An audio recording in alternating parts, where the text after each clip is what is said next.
நீங்க இந்த வாரம் உங்க இன்ஸ்டாகிராம் பேஜ் ஓப்பன் பண்ணியிருந்தீங்கன்னா கண்டிப்பா டெல்லியில நடந்துட்டு இருக்க இந்த விஷயத்தை பத்தி உங்களுக்கு தெரிஞ்சிருக்கும். 15 நாள்ல 800 பேரை கடத்தி வச்சிருக்காங்க. இந்த குளிர்காலத்துல டெல்லி முழுக்க பரவுற பனியை விட இதை பத்தின பயம் தான் அதிகமா பரவிட்டு வருது. அடுத்த யாருன்னு ஒவ்வொரு பெற்றோரும் பயந்துகிட்டே இருக்காங்க. ஆனா இதெல்லாம் செய்யறது யாரு? கடத்தல் கும்பலா, சீரியல் கில்லரா, இல்ல பணத்துக்காக இதெல்லாம் செய்யறாங்களா? அது என்னன்னு தெரிஞ்சுக்கிறதுக்கு நம்ம சேனலை ஒரு ஃபாலோ பண்ணிட்டு தொடர்ந்து பாருங்க. இந்த கேஸ்ல வெறும் குழந்தைகள் மட்டும் கடத்தப்படல. மொத்தமா கடத்தப்பட்ட 807 பேர்ல 191 பேர் தான் குழந்தைகள். மீதி எல்லாம் பெரியவங்களும் சொன்னோம். அப்படின்னா இந்த வருஷம் ஆரம்பிச்சு முதல் 2 வாரத்துக்குள்ளேயே ஒவ்வொரு நாளும் 13க்கும் மேல குழந்தைகள் கடத்தப்பட்டிருக்காங்க. அந்த 191 பேர்ல 146 பேர் பெண்கள். எதுக்காக இத்தனை பெண் குழந்தைகள் கடத்தப்படுது அப்படின்ற கேள்வியை தொடர்ந்து தான் டெல்லி போலீஸ் இந்த கேஸை சீரியஸா விசாரணை பண்றாங்க. அப்படி அவங்க இந்த கேஸை விசாரிக்கும் போது அவங்க சொன்ன வார்த்தை எனக்கு ரொம்பவே ஷாக்கிங்காக இருந்துச்சு. இப்படி அவங்க என்ன சொன்னாங்கன்னா, யாரும் பயப்படாதீங்க, போன வருஷத்தோட இந்த வருஷம் கம்மி தான். ஸ்டாட்டிஸ்டிக்கலி டெல்லியில இது நார்மல் தான். இது டெல்லியில நார்மலாக இருந்தாலும் அந்த குழந்தைங்களை பெற்ற அந்த பெற்றோர்களுக்கு தான் அந்த வழி தெரியும். அந்த இடத்துல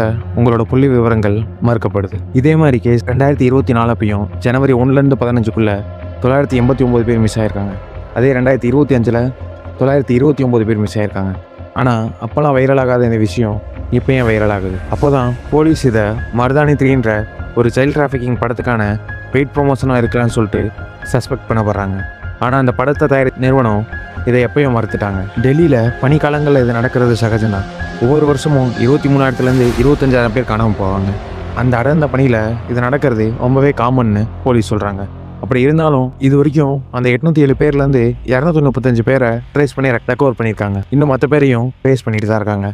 இதில் முக்கால்வாசி கேஸ் அகாடமிக் ப்ரெஷர் தாங்க முடியாமையும் சில பர்சனல் ரீசன்ஸ்னாலையும் இல்லை லவ் அஃபேர்னாலையும் ஓடிப்போன கேஸஸாக தான் கிடச்சிருக்கு. இருந்தாலும் போலீஸ் இதை ஆன்டி டிராஃபிக்கிங் டீமை வச்சுக்கிட்டு இன்னும் அந்த கேஸை விசாரிச்சுட்டு தான் இருக்காங்க. கூடிய சீக்கிரமே எல்லாரையும் ரெக்கவர் பண்ணிடுவாங்கன்னு நம்புவோம். இது தமிழ்நாட்டில் நடக்கலாம், நடக்காமலும் போகலாம். ஆனால் நம்ம ஜாக்கிரதையாக இருந்துக்கிட்டு நம்ம பார்க்குற இடத்துல ஏதோ ஒரு குழந்தையோ தனியாக நின்று அழுதுகிட்டு இருந்துச்சுன்னா நம்மளால் முடிஞ்ச உதவியாக அதை பக்கத்தில் இருக்க போலீஸ் ஸ்டேஷனில் கொண்டு போய் சரியானவங்கள்ட்ட ஒப்படைக்க வேண்டியது. அப்படி நீங்கள் சேவிங்களா என்னன்னு சொல்லிட்டு கமெண்ட் செக்ஷனில் சொல்லுங்கள். அடுத்த ஒரு மர்மத்தோட தொடர்ந்து பார்ப்போம்.